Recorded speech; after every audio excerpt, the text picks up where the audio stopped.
La Voix des Bulles présente une splash page hors série enregistrée au Festival des Calanques des Bulles où nous parlons de Turbo Média avec Balak et Clem Clé.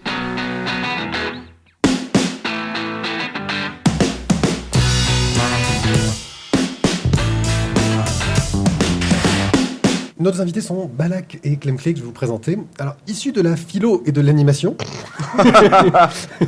Balak est co-auteur de la série à succès Last Man. Tout à fait. C'est aussi un des piliers de la série Les Cassos sur Canal+. Un gros pilier. En BD, sur le net, mais surtout, ce qui vous intéresse, c'est le créateur, entre guillemets, du Turbo Média. Il met son talent au service du bon goût et des gros bonnets, et pas seulement ceux de Canal+. Waouh. Ouais, Il y a des gens qui bossent. ouais, je sais. Clem Clé vient d'une école de commerce dont les étudiants organisent un chouette festival de BD.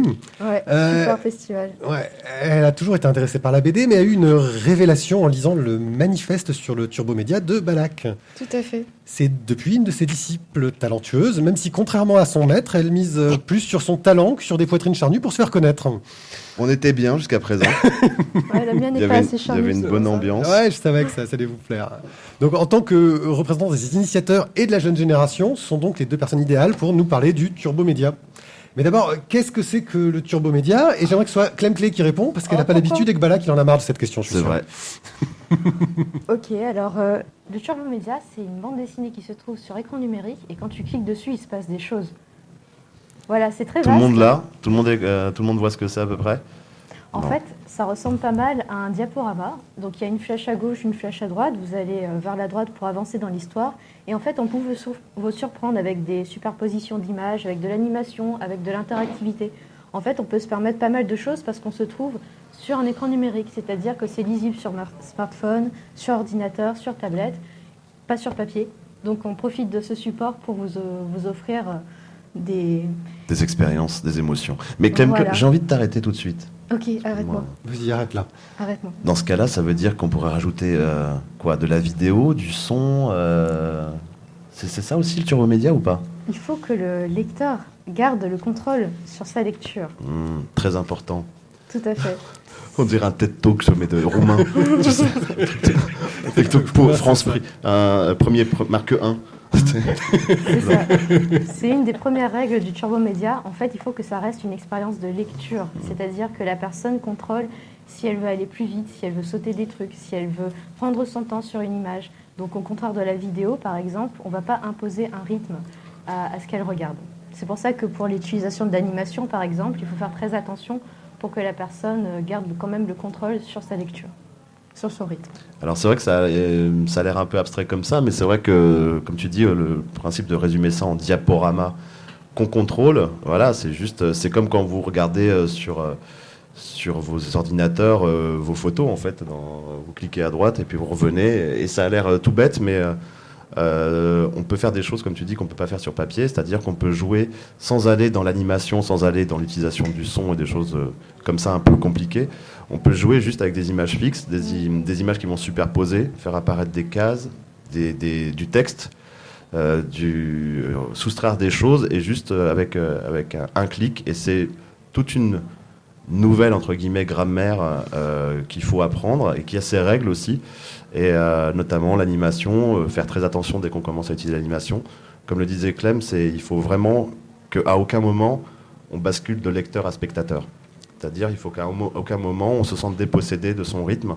Et bizarrement, c'est la chose qui a été la plus difficile à faire comprendre au début. Et c'est assez évident quand on le ressent, quand on le lit, on le ressent assez facilement. Donc ça, c'est le tout premier Turbo Média que j'ai fait en 2009. Qui était juste une démonstration sur un forum, parce qu'on débattait de la bande dessinée numérique. Déjà en 2009, on était en train de dire, alors la BD du futur, qu'est-ce que c'est ?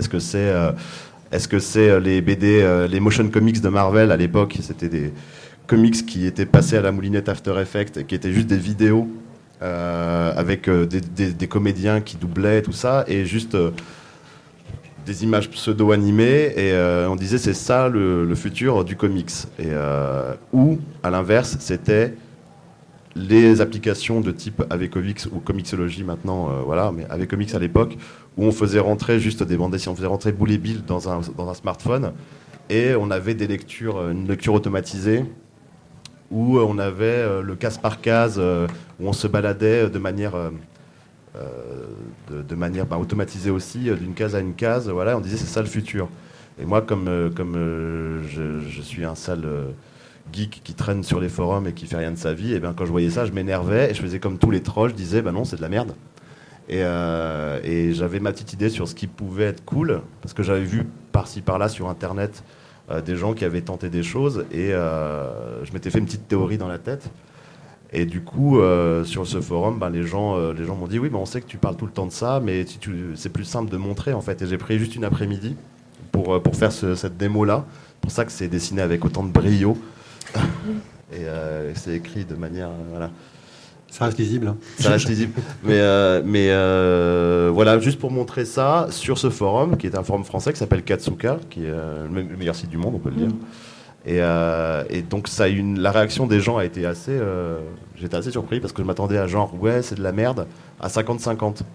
En fait, les gens ont fait, ah, mais en fait, d'accord, je comprends mieux, effectivement, c'est simple, et je vois ce que tu veux dire. Et on m'a conseillé de le traduire en anglais pour l'envoyer à un théoricien de la bande dessinée qui s'appelle Scott McCloud. Ce que j'ai fait, je l'ai traduit en anglais, je l'ai envoyé à Scott McCloud et je l'ai mis sur DeviantArt, qui est une plateforme de partage d'artistes. Enfin, quand je dis artistes, ça va du professionnel de comics aux amateurs, aux gars de 14 ans qui dessinent des furries. Voilà. Et donc, et pareil, l'écho a été international et très rapidement, j'ai eu des gens du comics, de l'industrie qui m'ont dit c'est intéressant et qui donc m'ont invité à ce fameux Comic-Con de San Diego pour parler de ce truc qui est juste à la base, donc je le rappelle, un mec sur internet qui fait c'est de la merde. Donc c'est comme quoi, voilà. Donc tu avais déjà vu les BD sur CD-ROM ou DVD, toutes ces choses-là, et c'est de la merde. Mais c'est-à-dire que on a tous, non, très peu de gens ont mis la main sur ces trucs de CD-ROM interactifs, de BD multimédia, et ceux qui l'ont fait, on se rend très bien vite compte que, comme tu le dis, on n'est plus dans de la lecture, on est dans une espèce de truc très bâtard entre le jeu vidéo pourri, l'animation pourrie et la BD pourrie. Donc, au bout d'un moment, voilà, les gens disaient mais pourquoi ça marche pas ? Parce que en fait tout est pourri. C'est très très simple. C'est qu'on mélangeait le jeu vidéo, l'interactivité, le côté purement spectateur d'une vidéo et le côté lecteur, et on oubliait le truc fondamental qui est quand on lit une bande dessinée, c'est que de la lecture. Et encore une fois, en me basant sur Scott McCloud, qu'est-ce que c'est quand il définit la bande dessinée ? Qu'est-ce que c'est que la lecture ? Qu'est-ce que c'est que lire quelque chose ? Qu'est-ce que c'est qu'une BD ? C'est que on est maître avant tout de sa lecture, quoi. T'es parti sur ce format d'écran fixe en fin de compte, alors que Scott, il y avait déjà eu des expériences, donc Scott McCloud avait fait des expériences avec ce qu'il appelait le canevas infini. Alors le canevas infini, c'est en fait la BD est sur la page, on peut se balader dans la BD en naviguant sur la page, en se déplaçant dans une sorte de page internet très très grande, et suivre de case en case. Il y en a même certaines d'interactives, on pouvait choisir plusieurs embranchements, plusieurs chemins, il y a eu plein d'expériences. Pourquoi est-ce que d'un coup tu t'es dit... j'imagine que tu connaissais ces trucs-là. Pourquoi est-ce que d'un coup tu t'es dit, ouais, mais il faut trouver autre chose, et que tu es parti sur cet écran fixe en fin de compte ? Parce que dans la technique du canevas infini et dans d'autres expérimentations numériques qu'il y avait eu, j'avais l'impression qu'à chaque fois, il fallait lire un putain de mode d'emploi pour t'expliquer comment bien lire le truc. Et au final, j'avais l'impression qu'on se retrouvait toujours à pas maîtriser ce qui, moi, m'intéressait, c'était la narration. Il me semblait, en fait, c'est juste que moi je viens du dessin animé, et quand on fait du storyboard dans le dessin animé, surtout maintenant, on travaille en numérique et on travaille sur des images fixes, dans des logiciels, et très naturellement, il se passe ça, en fait, on clique et puis on fait le prochain dessin, on clique, on fait le prochain dessin. Et du coup, j'étais en train de travailler sur une série d'animation complètement dégueulasse à l'époque pour enfants, et j'étais en train de faire ça, et je commençais à rajouter des bulles et des blagues juste pour mon réalisateur ou pour mon directeur de storyboard, mon chef storyboard, et puis tout ça mixé avec ce que j'avais vu, notamment une BD de Trudy Cooper qui s'appelait Platinum Grit, qui avait mis sa BD qu'elle avait fait sur papier, elle l'avait mis dans un canevas comme celui-là, en flash, et ça marchait très bien parce qu'elle avait une écriture très cinématographique. Mais j'ai vu que cette jeune fille le faire, Et après, rien. Et effectivement, des expérimentations en voiture, en voilà. Ou alors des mecs de l'industrie qui s'amusent juste à vouloir te refourguer ton album de Boule et Bill en te le revendant En version scannée. en te revendant un PDF, genre quasiment aussi cher qu'une BD papier. Donc voilà, j'étais le cul entre deux chaises, entre ces trucs qui n'étaient pas de la BD en fait et qui ne prenaient pas en compte tout ce potentiel du numérique. Du support, ouais. Voilà. Et j'ai répondu à la question. Ouais, je crois. Je m'embarque. Pour les 5 ans du Turbo Média, il y a Joffo et Mast qui ont fait une frise interactive qui permet un peu de voir tout l'historique, tout ce qu'on a pu trouver comme autre expérience avant. T'as découvert des trucs en regardant leur frise? J'ai découvert le truc la grosse découverte qu'ils avaient fait, c'était que Marvel avait fait avec Yahoo. Je me rappelle plus de la date, mais c'était genre fin 90 en fait. C'était très très. Il faudrait retrouver la frise. La frise du turbo. Vous êtes sur la frise. Et en fait, il y avait Marvel avait fait à l'époque avec Joe Quesada, qui est devenu maintenant directeur artistique de Marvel Comics. Ils avaient fait un truc qui s'appelait le Cyber Comics ou un truc comme ça. Ouais, je crois que c'était. Bah, vas-y, avance. On va avancer un petit peu. Voilà, c'est ça, les Cyber Comics, Marvel Cyber Comics. Et en fait, c'est quelle époque? C'est quelle date? 2000. Pas trop. On n'a pas une super résolution. Ouais. On dirait 2008. 2008 2000, donc en 2000, et en fait c'est Joe Quesada qui est devenu donc le directeur artistique de Marvel Comics, vraiment le patron, avait lancé à l'époque en 2000 donc un truc avec chez Yahoo sur internet, avec la connexion qu'on imagine, avec les limitations techniques qu'on imagine aussi, mais en fait surtout la BD de Joe, je l'appelle Joe. Ouais, Joe. Un T'as raison. C'était exactement, il y avait vraiment déjà tout. Il avait vraiment réfléchi à tout ça, machin, et ça n'avait pas pris pour des raisons techniques évidentes et tout ça. Mais en fait, il avait compris le truc. Et c'est pour ça que quand, en 2009, j'ai fait cette démo, Joe Quesada, quand il a vu ça, il a fait « Ah, mais c'est ce que j'avais fait », mais le mec a encore poussé encore plus loin le principe. Et c'est pour ça qu'ils m'ont dit viens, on t'engage. Parce que ça qui est bien avec les Américains, c'est que quand ils voient un truc qui est cool, ils se posent pas la question, tu sais, ils font on va le prendre. Voilà. Oui, non, parce que contrairement à certains Français. Effectivement, on a un Français qui poste un truc sur un forum et, les Français même pas ils jettent un œil et les Américains ils t'embauchent de suite. Si on veut caricaturer, oui, voilà, c'est ce qui s'est. Enfin, non, les Américains ont été très intelligents, mais c'est-à-dire que le truc c'est qu'il faut pas oublier que Marvel c'est quand même une grosse machine. Ils ont eu, c'était en 2009, ils ont attendu que le parc des tablettes soit installé. Parce qu'ils se sont dit typiquement ça va être un truc qui va fonctionner beaucoup plus sur tablette.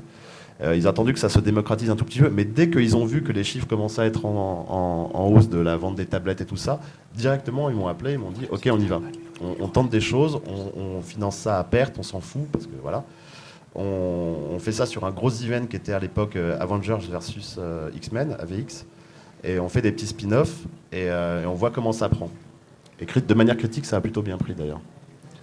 C'était ce Daredevil-là en question dont tu parlais? Ouais, c'est le Daredevil de Joe Quesada, tout à fait. Ouais. Et il y avait vraiment déjà tout ce qui fait qu'un Turbo Média est un Turbo Média, quoi. Pas d'animation, des choses très simples, une volonté de vraiment bien bosser la mise en scène. C'était un petit peu trop peut-être case par case et tout ça, mais c'était vraiment ça, quoi. Dans ton manifeste, même si tu n'as jamais utilisé le mot manifeste toi-même, je crois. Hein, je suis pas sûr, non, voilà. Tu fais tout de suite de l'autodérision en comparant le Turbo Média à un PowerPoint. Est-ce que tu anticipais en faisant cette autodérision qu'on puisse un peu dénigrer ton truc, un peu comme le roman photo par rapport à la BD évidemment, tu étais là, tu sais pas, tu fais un truc, tu sais pas si ça va marcher, donc tu t'autocritiques aussi. C'est pour ça que c'est un dialogue entre deux personnes, c'est que tu as le mec qui dit c'est de la merde, l'autre qui dit non, moi j'y crois. C'est justement pour pouvoir dès le départ, essayer de te poser les bonnes questions critiques, quoi, et de te dire, oui, mais c'est juste un PowerPoint, ta merde. Oui. C'est un peu la conclusion, en plus. C'est la conclusion, c'est la blague de fin, c'est juste un PowerPoint. Mais après, de la même manière que tu files une caméra Super 8 à ton daron, il va filmer les vacances mal cadrées et tout ça, et tu filmes la même caméra à Spielberg, et puis il va te faire le débarquement en Normandie. Moi, ce que j'aime bien, c'est que c'est vraiment un procédé qui dit ok, la grammaire elle est simple, la technique est simple, c'est vraiment la narration et donc l'auteur, la vision de l'auteur que ça met en avant. Et c'est ce qui a plu, c'est ce que Joe Quesada, quand il m'a contacté, il m'a dit ce qui est très très, c'est que là on est dans la narration par excellence. C'est vraiment un art narratif par excellence. On n'est pas dans la BD illustrative ou le comics illustratif où on va t'en foutre plein la vue avec voilà, et ça peut passer. Un turbo média, si c'est chiant, au bout de 3 clics, tu zappes, t'en as marre quoi. C'est parce que c'est très exigeant, il faut être vraiment à fond dans la narration pour que ça fonctionne. Pas trop intimidé quand Quesada t'appelle pour te parler de ça Non, parce qu'à la base, il y avait Mark Waid qui m'avait appelé pour bosser avec lui. Donc, déjà eu... voilà, il y avait déjà la petite baffe dans la gueule où tu fais, mais le mec qui fait Superman, voilà, Kingdom Come et tout ça. Voilà, Mark Waid, un grand scénariste de BD américaine. Du coup, après, je continue le name dropping. Après, du coup, j'ai pu bosser avec Brian Michael Bendis. Un génie du scénario. Voilà. Un autre génie du scénario. Et dans le Comic Journal, il y a quelqu'un qui m'a envoyé une photocopie du Comic Journal, qui est un grand magazine de la BD indépendante américaine. Et pour leur numéro 100, ils avaient interviewé plein de gens. Et il y avait Dave Gibbons et Frank Whiteley qui étaient en discussion et qui me name droppaient. Qui me disaient au fait, t'as vu ce truc d'un Français là sur Internet? Ah oui, c'est mortel. Là, c'est bon, là, je pouvais. Tu me tues. C'est bon, les enfants peuvent mourir tranquilles. Tu peux mourir tranquille, ouais. Donc heureusement, ça arrivait très vite au début. Du coup, après, en fait, tu te rends compte qu'il faut juste travailler derrière. Ouais. Après, il y a eu plus grand chose en fait. Non, parce que après, j'ai dû travailler. J'ai dû faire de la vraie BD. Notre croix à tous. Ouais. Mais du coup, il y a des gens comme Clem qui ont pris le relais, et surtout Malek qui a pris le truc à bras le corps et qui l'a vraiment popularisé, quoi.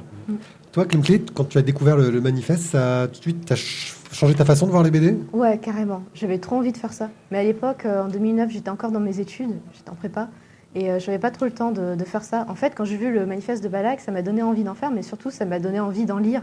Alors je me suis dit, oh, génial, enfin, de la bande dessinée pour les gens comme moi qui n'ont pas le budget ni la place d'acheter des bandes dessinées en papier. Parce que j'étais étudiante, je déménageais presque tous les 6 mois, je devais vivre dans une valise, c'était trop la galère. Et du coup, je me disais, mais enfin, des bandes dessinées que je pourrais lire sur mon smartphone, sur mon ordinateur, c'est trop bien. Et je me suis dit, il va y avoir plein d'auteurs de bandes dessinées qui vont faire ça, et je vais avoir plein de trucs à lire, ça va être trop cool.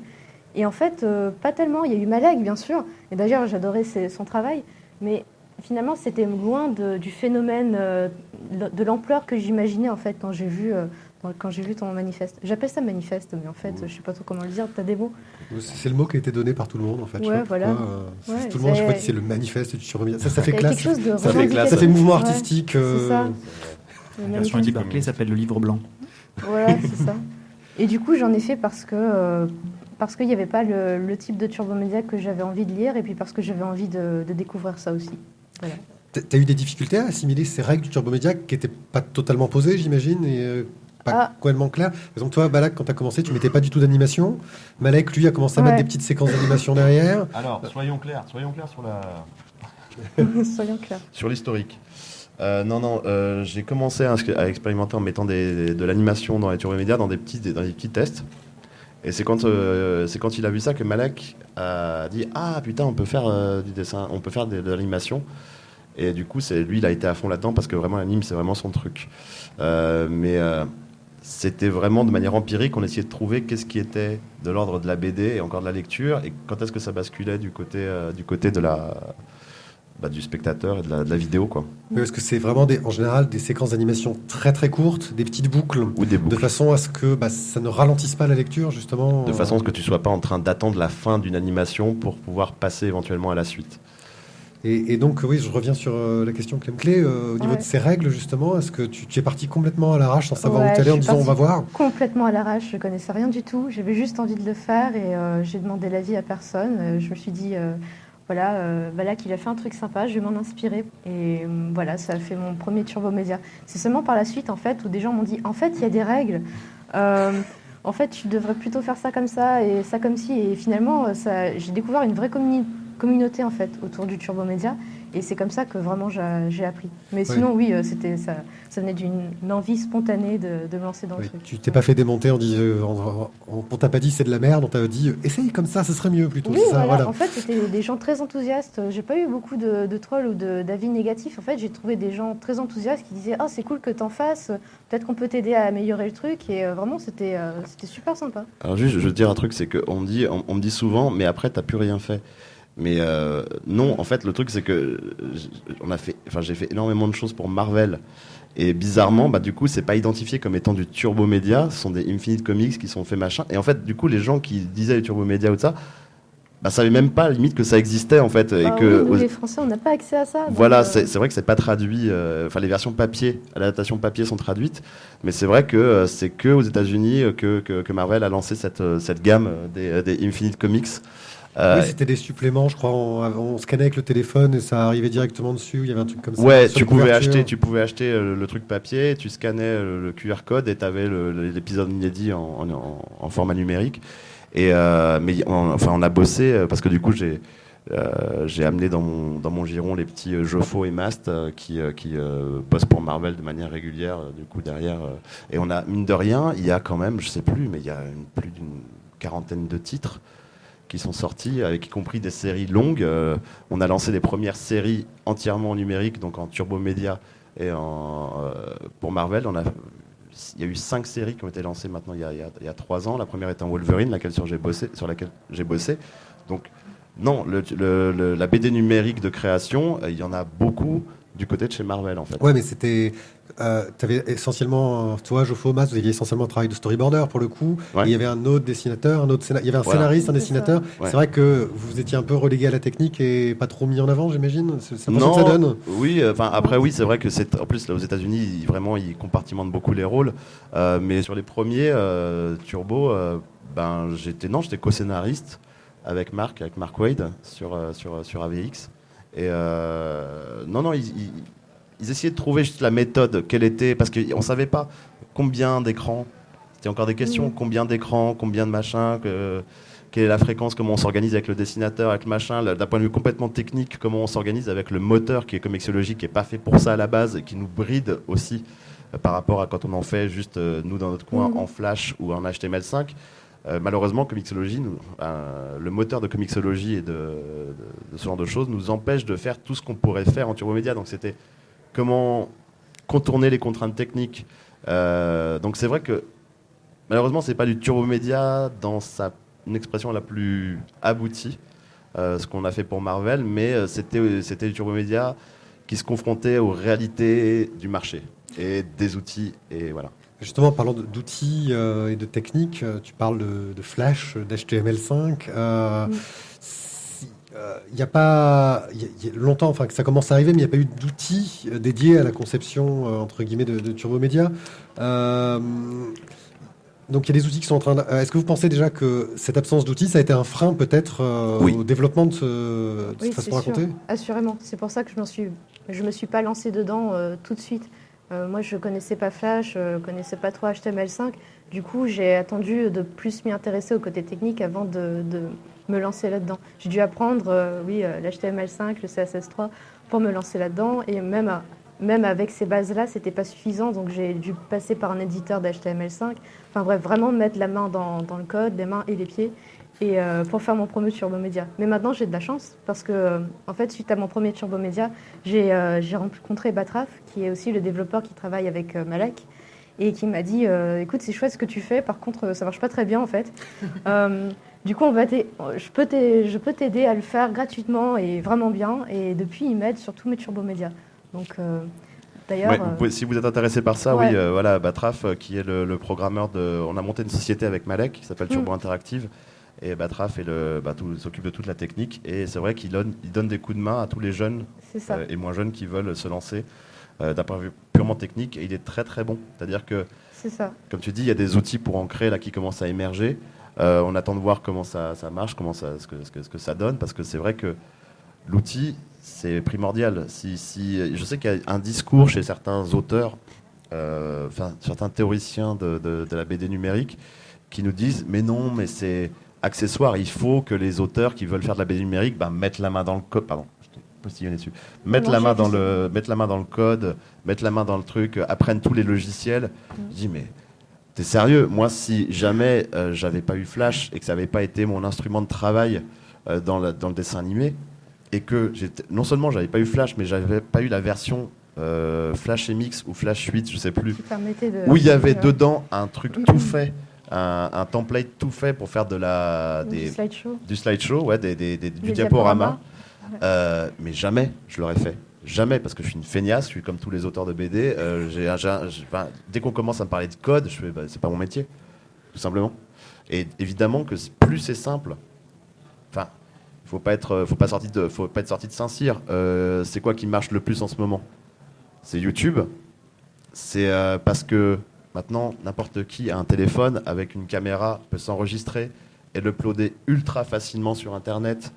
Et ça crée une nouvelle génération de créateurs, parce que si il fallait faire comme avant, acheter une caméra, machin, un truc, et que c'était compliqué de mettre en ligne sur Internet, et que c'était compliqué de monter des choses, de faire des effets, machin, et ben YouTube, ça n'existe pas, et il n'y a pas toute cette nouvelle génération qui peut s'exprimer comme ça. Mais c'est juste parce que techniquement, ça a été complètement facilité par tous les moyens de créer et de disposition de mise en ligne, que YouTube et que cette manière de s'exprimer existe maintenant. Donc évidemment que Turbo Media, plus ça sera simple à créer et à mettre à disposition, évidemment que ça se démocratisera. Et non, je m'énerve un petit peu parce qu'il y a un discours un petit peu élitiste de certaines personnes qui disent t'as qu'à. Ok, t'as qu'à, et puis on reste 5 dans notre caca à faire juste s'amuser avec des trucs en disant c'est bien ce que t'as fait. Voilà, non, on est là pour raconter des histoires pour que ça touche le plus grand monde. Donc ouais, l'outil est ultra important. Vous avez pu jeter un œil un peu à ce que proposent par exemple, je pense, les auteurs numériques, avec Scribble. J'imagine que vous avez testé aussi, je crois que c'est Lemon Slide, c'est un système de slideshow qui est un peu adapté au Turbo Media. Ouais. Vous avez pu toucher un peu à tout ça et vous en pensez quoi Ouais, alors moi j'ai plutôt travaillé avec Lemon Slide, qui est un outil en fait développé par Gulliver, qui est un blogueur BD mais qui est aussi un développeur et qui a créé en fait cet outil pour que les gens fassent du Turbo Media assez simplement. Le seul inconvénient en fait du Lemon Slide, c'est qu'il faut un serveur internet et en fait ça c'est pas forcément quelque chose que tout le monde sait manier et c'est acheté. Donc, il y a d'autres contraintes techniques. Voilà, il y a des contraintes techniques. Mais du coup, pour moi, que j'avais quand même quelques bases en gestion de site web, donc c'était pas un problème pour moi, c'était l'outil parfait. Après, l'outil des auteurs numériques, donc avec Fred et Hervé Créache, je l'ai pas testé parce qu'il est seulement sur Mac. Ouais. Et moi, je travaille Scribble, sur PC. pour le moment, il est sorti que sur Mac. C'est ça. Donc c'est un outil d'édition et de création de bandes dessinées numériques de Turbo Media. Et donc il y a une version gratuite et une version payante. Je crois qu'il n'y a que la version gratuite qui est sortie pour l'instant. Et en fait, il y a une publication automatique sur leur plateforme à eux, qu'on peut ensuite mettre sur d'autres sites avec un code embed tout simple, copier-coller. Donc pour l'instant, je ne l'ai pas testé, j'ai juste vu leur plateforme, c'est sympa. Pour l'instant, c'est surtout de l'adaptation de bandes dessinées papier. Mais j'attends de voir des vraies bandes dessinées créées pour le digital. Je pense que c'est une très bonne initiative qu'ils ont eue. Nous, pour l'instant, on a pris le parti avec notre plateforme à nous qui s'appelle turbointeractive.org. .fr. C'est plus org. Ah, c'est vrai, pardon, ils ont changé. C'est ton site, pas le mien. Je suis président de cette société. Voilà, déjà, j'ai oublié. T'es pas commercial. Je suis pas très commercial. Et donc, turbointeractive.fr, c'est que nous, on dit aux gens qui sont... On filtre d'abord les contenus. Enfin, c'est-à-dire, les gens nous proposent des choses, et si ça nous intéresse... Oui, on a un petit peu, on aimerait bien justement qu'il y ait quand même des trucs de qualité sur cette plateforme. Si ça nous intéresse, en fait, on propose un service technique qui est d'optimisation. Il faut que ça aille vite, il faut qu'il n'y ait pas de lag, il faut que ça soit vraiment optimal pour n'importe quelle plateforme. Et c'est en ça que je suis un peu circonspect. J'attends de voir vraiment les auteurs numériques comment ils se débrouillent. Mais c'est un vrai travail d'optimiser. La BD numérique, ça a l'air d'être juste des images, ça a l'air très simple comme ça, tu dis mais c'est pas possible, c'est ultra simple. Et en fait non, c'est beaucoup moins simple que techniquement, c'est beaucoup moins simple qu'il n'y paraît. Donc j'attends de voir un petit peu, mais c'est vrai que déjà leur proposition de pouvoir uploader simplement, avoir un outil qui permet de mettre en forme de la BD numérique, c'est vraiment une bonne proposition, quoi. Après, vous avez les sites comme les 23 heures de la bande dessinée où en fait n'importe qui peut participer et même sur le format Turbo Media, c'est-à-dire en 23 heures, vous devez faire 80 écrans de Turbo Media, c'est hardcore, hein. Mais je le fais quand même tous les ans. Et en fait, c'est assez simple de faire un Turbo Media sans mettre le seul doigt dans le code. C'est-à-dire que vous avez juste une plateforme pour uploader les images et derrière, le site s'arrange en fait pour mettre les images dans l'ordre et les afficher sous forme de Turbo Media. Tu as des limitations techniques en termes de transition? Oui, voilà, il ne faut pas que les images soient super lourdes, il ne faut pas faire trop de gifs méga lourds, mais en tout cas, c'est possible. Et je crois que Batraf travaille aussi sur une solution similaire. Ouais. Donc... voilà, il y a des choses qui sont en train de se mettre en place et Et on est vraiment dans cette dynamique-là en ce moment. Justement, parlant d'outils, il y a déjà eu des idées que vous n'avez pas pu concrétiser à cause de soucis techniques en termes de Turbo Média. Un truc, vous avez dit, ah, ça aurait pu marcher, puis j'ai un blocage parce que je pourrais pas le faire avec ce que j'ai comme technologie.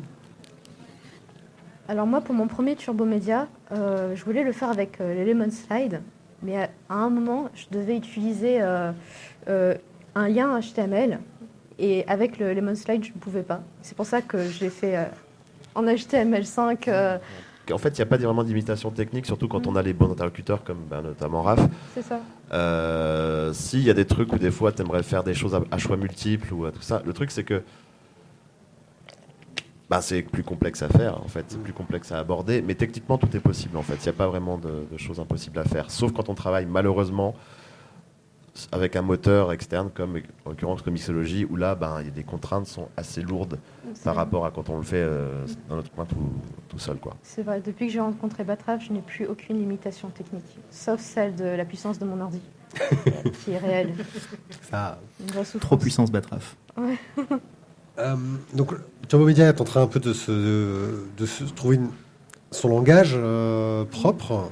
Il y a de plus en plus d'animations qui apparaissent dans les Turbo Média. Hein. Donc, ce que tu disais, toi, tu avais fait des essais, Malek quand même pas mal. Tu penses que ça vient du fait que toi et beaucoup d'auteurs apparemment viennent de l'animation, qui a cette envie de mettre ces animations-là, ou est-ce que c'est une évolution logique ? Ah, c'est toi, hein. Moi, j'ai pas fait d'animation.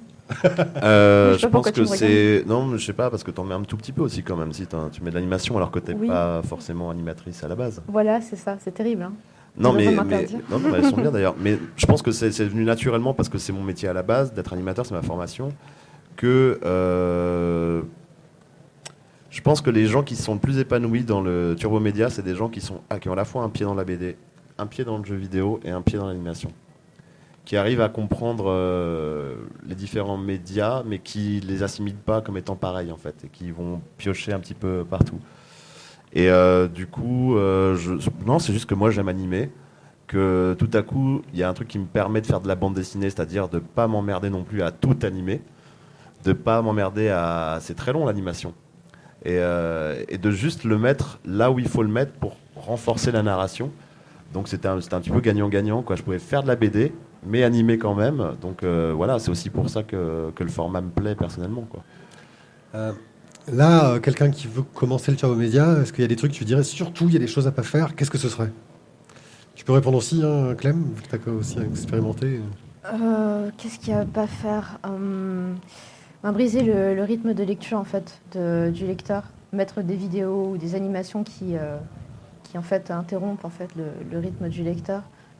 Voilà, j'ai fait l'erreur, donc maintenant je dis ne le faites pas. Je dirais de commencer ultra simple, de commencer sans animation, sans machin, parce que direct il y a plein de gens qui s'emballent en disant mais en fait finalement je vais mettre du son et tout, mais comme je dis à chaque fois, d'apprendre à marcher avant de savoir courir, donc de commencer à appréhender le Turbo Média sans animation et de jouer avec tous les codes qu'il y a qui sont très nombreux en fait, juste avec des images fixes. Et ensuite, après, d'identifier, voilà, quand il faut mettre de l'animation c'est 10 fois plus de travail qu'une image fixe. Hein. Donc, il faut que quand il y a de l'animation, ça soit justifié. Il faut que ce moment-là, ça renforce l'immersion de la personne dans sa lecture. Il faut que ça la fasse rire plus fort que s'il y avait une image fixe. Ouais. Il faut que ça la touche. Il faut qu'il y ait un intérêt pour que l'animation soit là. C'est ça. Et le son ? Le son, le son, c'est tout un... C'est difficile en fait à manier, c'est un autre métier presque. C'est un autre métier. Le son est un autre métier, exactement. Ouais. Et quand on fait de la vidéo, on sait à quel point c'est un autre métier. Et souvent, quand on voit les gens qui vont foutre du son, ils vont faire quoi ? Ils vont faire une putain de nappe en boucle devant. Et puis de la musique un petit peu machin et tout. Oui, il y a tout un travail ultra intéressant à faire sur le son qui s'approche plus d'ailleurs de la gestion du son du jeu vidéo. Oui, comme on a pu voir je vous recommande d'aller voir sur vos smartphones Falaina, tout à fait, qui utilise le son mais de façon merveilleuse. Mais voilà, si on rationalise, si on dit ok, je suis dans ma cave, et la BD c'est simple aussi. La BD c'est t'as un crayon, t'as un papier ou t'as une tablette graphique, t'as une idée et tu vas pas partir en prod sur 6 mois. Ça existe tout de suite, et tant que le Turbo Média reste un petit peu dans cette optique justement d'auteur qui va faire son truc et qui a juste à dessiner, et juste c'est profiter du fait que c'est un écran et pas du papier, mais pas s'embarquer tout de suite en se disant en fait oui tu peux faire un long métrage, oui tu peux réfléchir à fond sur le son pour que ça soit encore plus immersif, mais là j'ai l'impression qu'on rentre, on bascule dans autre chose. Et je dis pas que c'est pas intéressant. Il y a des gens qui ont fait, il y a une personne notamment qui m'a envoyé un seul truc, une proposition où j'ai fait ah oui le son c'est cool. C'était un gars, un Français, il y a 2 ans et demi, 3 ans, qui m'a envoyé un truc où tu avais un mec qui est tranquille chez lui avec son portable, et en fait son portable sonne et t'as le Te Deum. Alors que c'est pas sa sonnerie de portable, et il décroche et t'as la bulle en lettres gothiques avec allô c'est Dieu. Et en fait à chaque fois que Dieu parle t'as le Te Deum, tu sais machin, et quand tu cliques ça s'arrête ultra brut et ça renforce sa mode. C'était ultra drôle, c'était vachement bien pensé. Donc là ça me semblait légitime. Maintenant voilà, il faut que ça soit aussi légitime que ça, aussi légitime que l'animation en fait. Mais c'est certainement pas obligé, et en plus le son c'est tout un bordel. C'est ça. Il y a des choses qu'on peut faire en Turbo Média et pas en BD traditionnelle, et réciproquement. Bon, oui, l'animation. Quoi d'autre? Le fait de surprendre aussi. Ouais. Ça, on peut pas trop le faire en bande dessinée. Quand on feuillette une bande dessinée, on a tendance à voir les gros plans, etc., qui sont censés surprendre. Quand tu ouvres une page, tu as de la double face, donc si ton œil est accroché sur la dernière page, tu peux te faire spoiler. Alors qu'en Turbo Média, tu ne dévoiles rien, tu dévoiles seulement au clic. Donc tu as vraiment l'opportunité de prendre à dépourvu en fait ton lecteur, et ça c'est assez cool. Ouais, c'est ça qui est vachement excitant en fait quand tu fais de la BD, comme tu dis. Nous en bande dessinée classique, on n'a qu'une seule technique spéciale de surprise, c'est vraiment quand on arrive à la fin de la page de droite, là, c'est quand on tourne, c'est là généralement qu'on révèle qu'on va foutre nos plus gros reveals, nos plus grosses surprises et tout ça.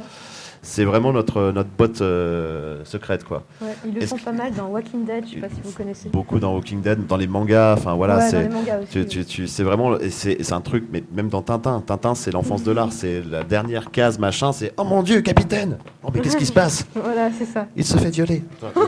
Donc ça n'arrive jamais. Oui, puis d'ailleurs parfois dans Tintin c'est même très artificiel parce que tu tournes la page, en fait il se passe rien. C'est juste, mais c'est le principe du cliffhanger adapté à la bande dessinée dans la narration. Et ce qui est bien avec le Turbo Média, c'est que au prochain clic, il peut se passer absolument n'importe quoi et la personne ne sait pas. Et t'es pas limité à ça. Quand je dis limité avec des gros guillemets, parce que moi mon travail c'est storyboarder de BD, acheter la Sman, 12,50 €, pas cher, 8 tomes parus.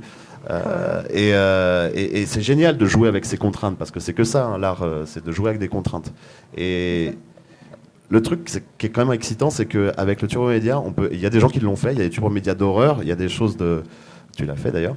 Ouais, j'ai essayé, des trucs où on peut vachement plus faire monter la pression, et où tu sais pas si au prochain clic il va se passer rien, ou en fait il y a un truc qui va te sauter à la gueule, et là pour le coup utiliser du son c'est pas mal, parce que la personne peut vraiment hurler devant son ordinateur, alors que tu vois assez rarement des gens hurler en lisant une BD. Tu sais, tu vois pas des gens en train de faire oh bordel de merde.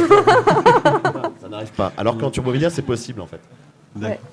Pour illustrer un petit peu ce que tu disais tout à l'heure sur avoir un pied dans le jeu vidéo, là sur ce turbo-là, on est carrément sur une page où on est limite sur une page de jeu vidéo où on doit choisir son personnage. Ouais.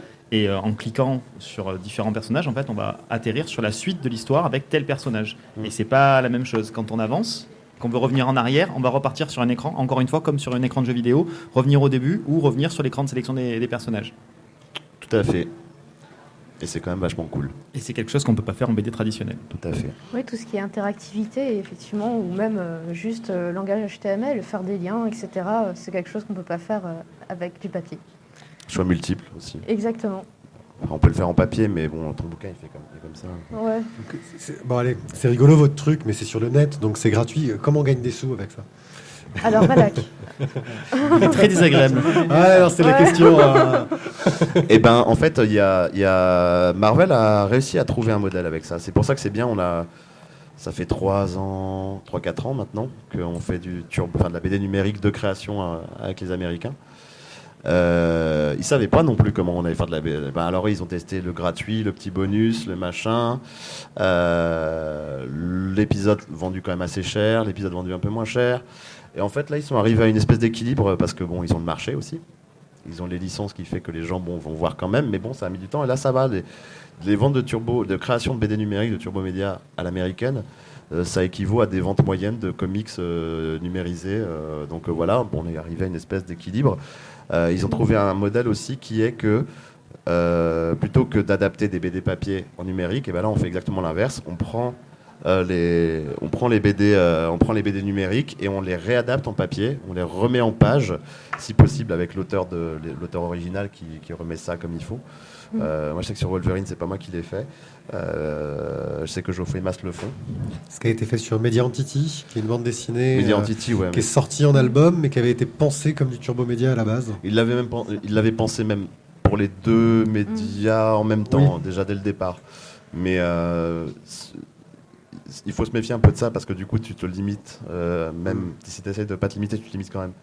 Mais oui, et donc à l'arrivée, tu as quand même un album en papier qui est une expérience de lecture différente de ce que tu peux voir en turbo. Et de la même manière aussi avec Last Man sur le site d'Editoon. Là, sur le tome 8, on propose le tome épisode par épisode en couleur, redécoupé là pour le coup dans ce qu'on appelle en webtoon, c'est-à-dire en scroll comics, recomposé avec vraiment une façon de narrer à la coréenne. Et c'est une expérience de lecture différente. Je pense que c'est bien parce que du coup on n'a pas un doublon. C'est pas genre tu mates Walking Dead en streaming, voilà, et après t'achètes le DVD et t'as la même chose, sauf que bon c'est dans un box. Là tu as ce que tu as lu mais différent. Et donc ça me semble être une valeur ajoutée, quoi. Et il s'y retrouve plutôt. Donc là tu parles de Marvel qui fait ça, mais c'est une grosse boîte internationale en anglais avec un potentiel de lecteur quand même assez énorme. Est-ce que sur le marché français, tu penses qu'il y a des solutions qui vont décoller? De toute façon, ça va être pour de la com, pour autre chose? De toute façon, je pense qu'il faut en 2016 arrêter de penser en termes de marché français. Parce que c'est un non-sens. Il y a plus de marché français, il y a un marché mondial. Il faut arrêter de vouloir s'adresser à juste des gens selon leurs frontières ou je sais pas quoi. Donc je pense que le premier truc c'est de s'adresser à l'Europe, enfin au monde, quoi, de s'adresser là où il y a les lecteurs, quitte à faire effectivement ce que permet le Turbo Média aussi, c'est que dans un turbo tu peux avoir plusieurs langues. Voilà, tu parles du français, de l'anglais, et puis tu cliques et puis tu l'as dans ta langue que tu veux, dont tu veux. Oh là, je sais plus parler moi-même. Et donc après, pour répondre à la question, comment faire de l'argent vraiment avec du Turbo Média en natif, il y a plusieurs pistes qu'on essaie de. L'application par série, ça me semble pas être une bonne piste. Je vais pas te dire ce qu'on a vraiment réfléchi, ce qui me semble être la bonne solution, parce qu'il y a de l'espionnage industriel, mais non, mais c'est clair que c'est difficile de faire payer des gens.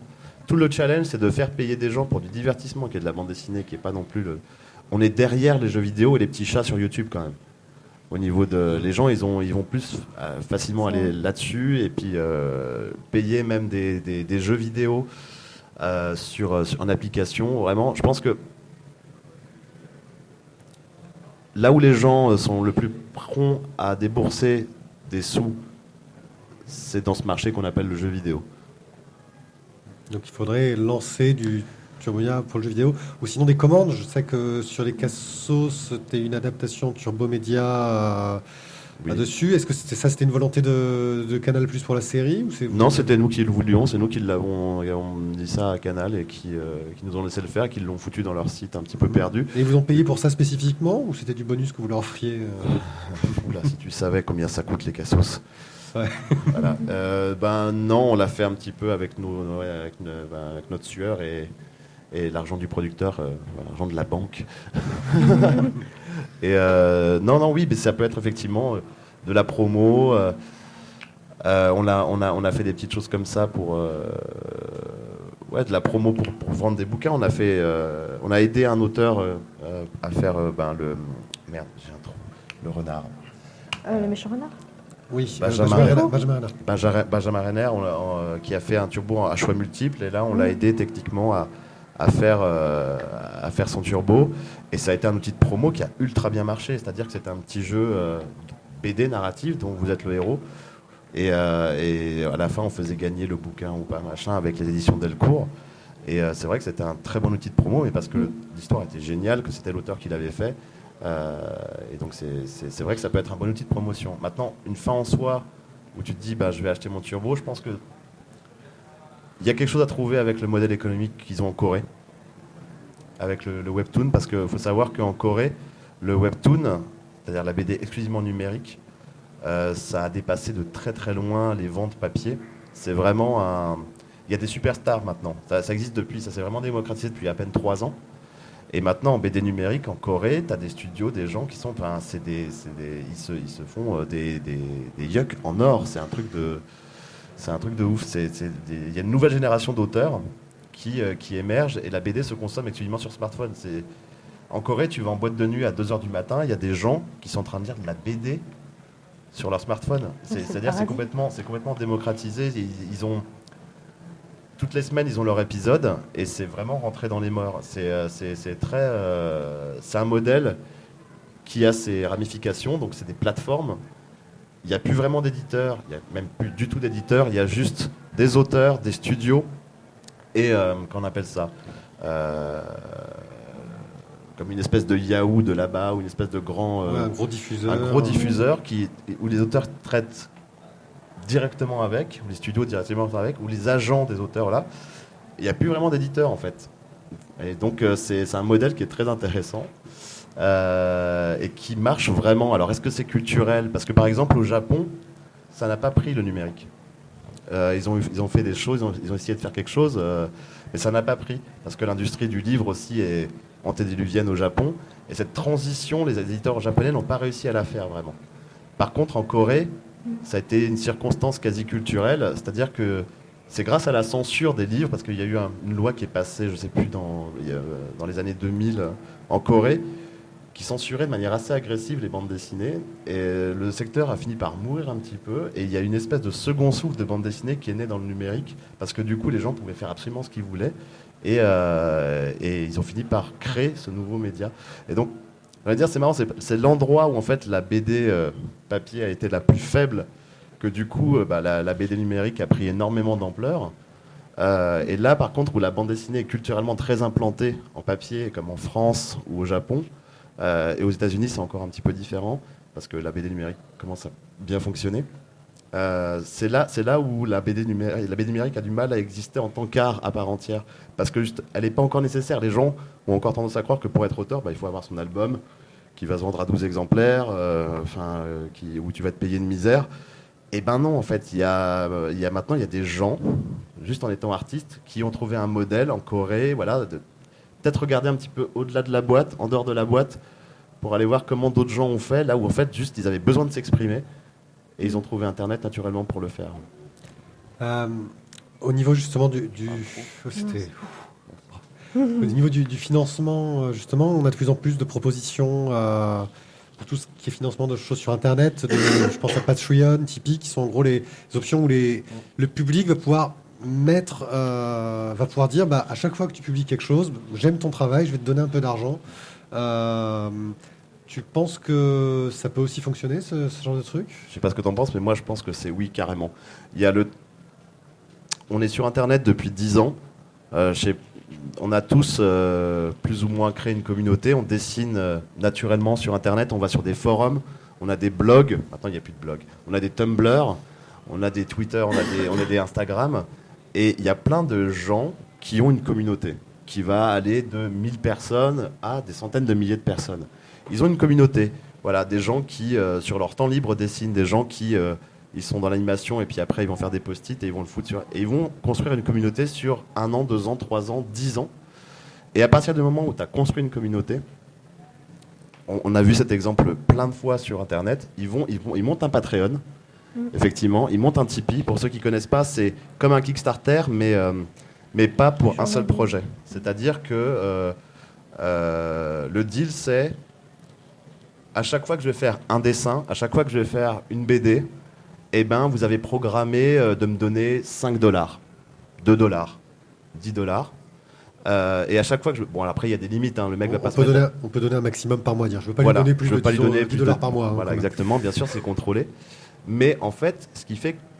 En fait, du coup, la personne qui a une très forte communauté pour laquelle il faisait des choses gratuitement, eh ben, il va se retrouver avec, j'ai vu des gens qui avaient un day job nul à chier, qui retournaient des hamburgers, voilà, et qui dessinaient pour le plaisir depuis des années, et qui se sont construits juste une communauté comme ça, se taper des Patreon où le mec se faisait 10 000 $ par mois, à faire la même chose qu'il faisait avant.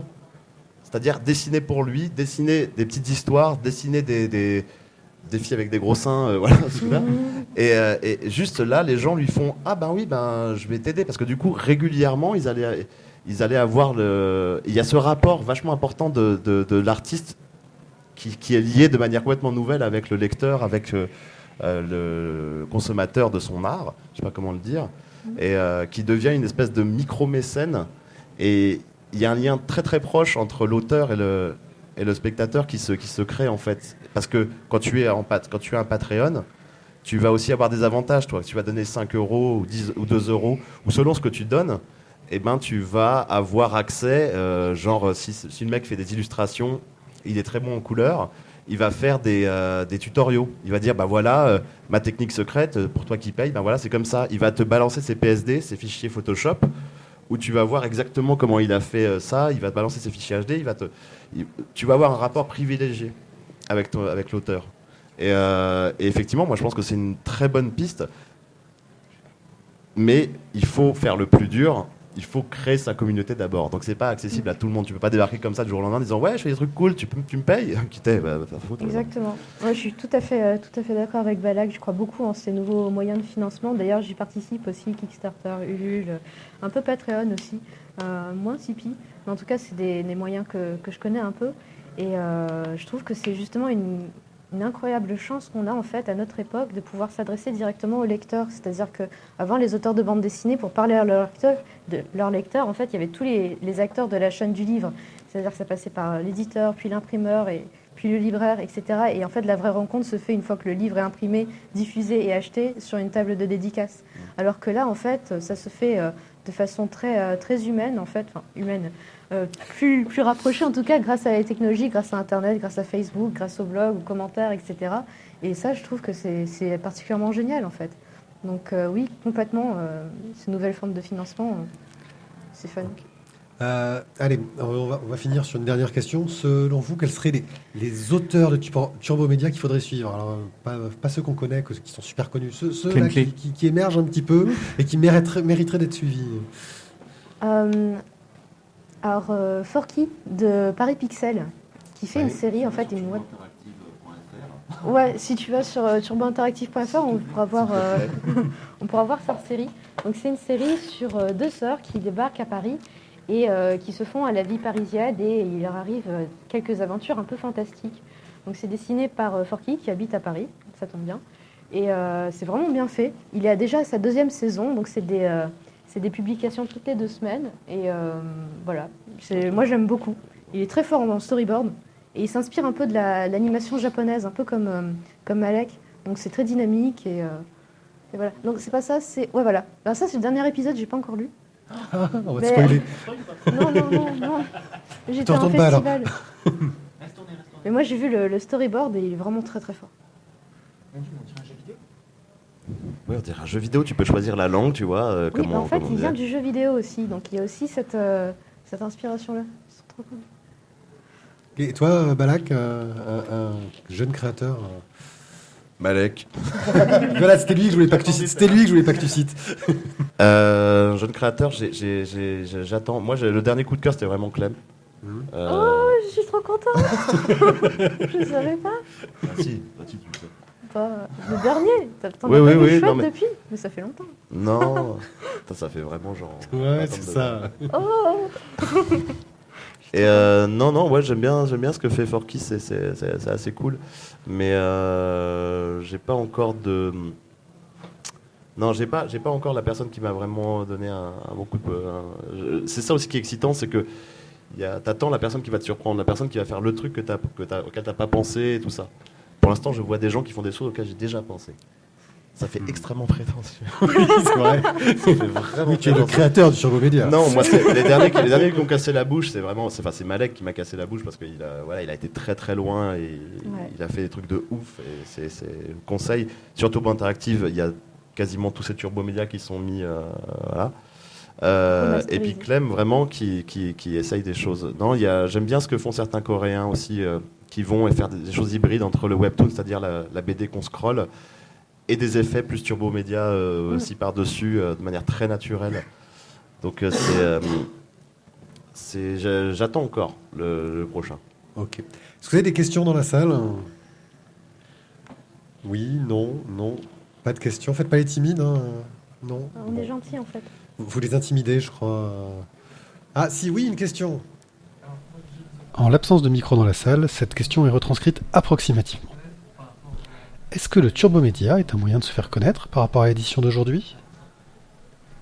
Disons que c'est sur Internet. Tu fais ce que tu veux. D'ailleurs, tu peux faire de la BD classique et la mettre sur un Tumblr, ou tu peux effectivement c'est pas tant le format. Le format, il est excitant parce que c'est vrai que tu as l'impression que tu peux encore. On est sur un terrain où on défriche.